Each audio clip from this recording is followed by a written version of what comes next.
Mabilisang balitaan, komprehensibo at totoo sa loob ng 1 minuto.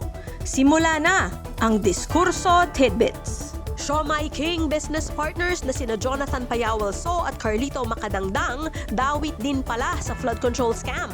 Mga assets nila frozen na ng Court of Appeals. 2.5 billion pesos isinantabi na ng gobyerno para sa cancer prevention at patient care programs. Napakalaking halaga na sana naman ay maramdaman talaga ng ordinaryong mga Pinoy. Catholic schools hinimok na ideklara ang February 25 bilang academic holiday para sa ika-40 anibersaryo ng EDSA. Ano sa tingin mo? Dapat bang tuloy-tuloy itong gunitain o dapat na bang ibaon sa limot?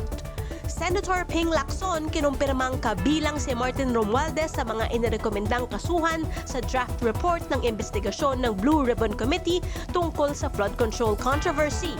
Nasaan na ba kasi ang big fish at bakit patuloy pa rin silang malayang nakakagalaw?